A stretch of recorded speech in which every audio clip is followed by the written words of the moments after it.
Les universités africaines, de nos jours, font face à un afflux massif d'étudiants. Les conditions d'enseignement deviennent de plus en plus difficiles du fait des effectifs pléthoriques. L'on constate tout naturellement une baisse considérable du niveau des étudiants. Les universités sont considérées souvent comme des dépotoirs. On ne vient que quand il y a des problèmes. On ne vient que quand il y a des renvois. La baisse des niveaux, on pourrait y revenir, n'est pas une question de fatalité, parce que chaque génération, il faut le dire honnêtement, a ses mauvais élèves, a également, n'est-ce pas, ses mauvais étudiants. Ce que vous voyez. Donc, moi personnellement, je pense quand même que les apprenants ont plus de difficultés, voilà, qu'une baisse de niveau, parce qu'une baisse de niveau peut être toujours résolue. Nous n'avons pratiquement pas de classe. Et ce qui fait que dans les classes, il y a des effectifs, n'est-ce pas, pléthoriques. S'il y a des effectifs pléthoriques, vous avez beau être, n'est-ce pas, un génie en matière, n'est-ce pas, de pédagogie, le message passera difficilement. L'apprenant a beau être également un génie en termes d'apprentissage, s'il a des difficultés, il est très difficile qu'il puisse voir, n'est-ce pas, l'enseignant. Les enseignants reconnaissent y avoir une part de responsabilité, mais ils dénoncent le manque d'implication de l'État à un certain niveau, ainsi que l'absentéisme des étudiants. Il faut parler également de la part des responsabilités des enseignants. C'est sans complaisance, nous grèvons beaucoup. Pour une raison ou pour une autre, souvent elles sont tout à fait justifiées, ces raisons, parce que tout simplement c'est l'État qui refuse, voilà, de faire face à certaines charges, n'est-ce pas, des enseignants qui assument des cours. Nous voyons maintenant que l'État se désintéresse de l'année en année du système éducatif, de l'éducation, de la formation des étudiants. Aujourd'hui, avec le système LMD, qu'est-ce qui se passe? On demande aux étudiants de faire un temps de travail personnel. Ce temps de travail personnel ne peut pas se faire sans documentation.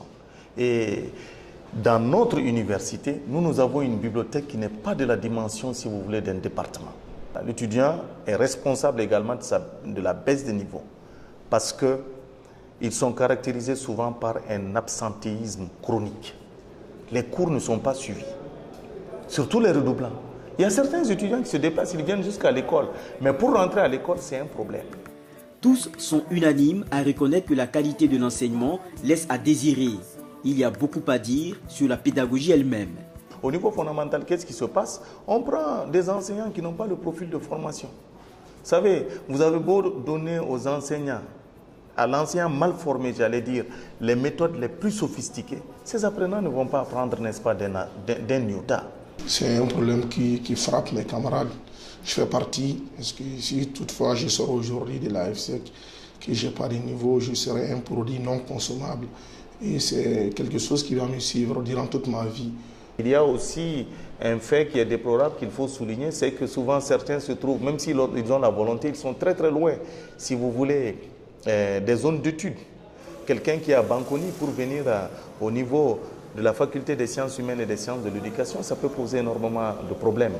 Donc souvent, c'est une privation des moyens qui explique leur absence, n'est-ce pas, au cours. Quelqu'un qui est dans une privation des moyens, il va absolument, même s'il est brillant au départ, je pense qu'il sera caractérisé à la longue, n'est-ce pas, par une certaine baisse de niveau. En plus de tout cela, l'école malienne reste gangrénée par la corruption. Les corrupteurs, la plupart du temps, sont les élèves et surtout leurs parents. La corruption aujourd'hui, au niveau de l'université, est une situation qui engendre, n'est-ce pas, la baisse des niveaux parce que l'étudiant qui sait qu'il peut passer en payant, il peut ne pas venir suivre, n'est-ce pas, les cours. Il n'est pas rare de voir un parent d'élève qui vient voir, n'est-ce pas, un enseignant pour dire, bon, voilà, je vous propose telle chose pour que vous laissiez passer, n'est-ce pas, mon enfant. Bon, c'est malheureux de le dire, souvent c'est des fonctionnaires qui pourtant n'ont pas étudié dans les mêmes conditions, qui pourtant se sont battus armes pédagogiques à la main pour venir, n'est-ce pas, au niveau de ce cursus-là. Aujourd'hui, les jeunes diplômés maliens ont du mal à avoir un emploi. Certains pointent du doigt le manque de compétences dû à la qualité de la formation. Nous savons tous aujourd'hui sur le marché d'emploi que, surtout avec le système de la sous-région, nous savons que les Maliens maintenant ne sont pas trop recrutés. Les Maliens sortent beaucoup, mais ils sont peu recrutés. Mais en tant qu'économiste, je me permets de dire qu'au Mali, je sais qu'il y a plus d'offres que de demandes. Il y a plus d'offres que de demandes, mais la demande n'est pas satisfaite. Je lance un appel à l'État. Il faut que l'État joue son rôle. Il faut une forte intervention de l'État sur tous les plans. L'État est en train de laisser l'école. Donc il va falloir que l'État réagisse. Donc il va falloir que l'État pose des actes concrets. Il va falloir que l'État accepte d'investir.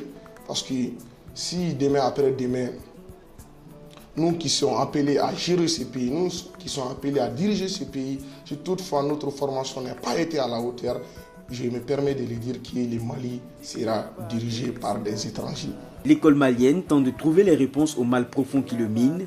Pour relever le défi de la qualité, il faut l'implication de tous. La réussite scolaire ne peut pas se construire sans une mobilisation, n'est-ce pas, de l'étudiant au niveau de l'école. Et surtout, n'est-ce pas, dans la classe. Je pense que les étudiants doivent comprendre que la formation, c'est à leur niveau. S'ils sont formés, ils pourront être utiles demain. Droit Libre TV, la web télé 100% droits humains, 100% liberté d'expression.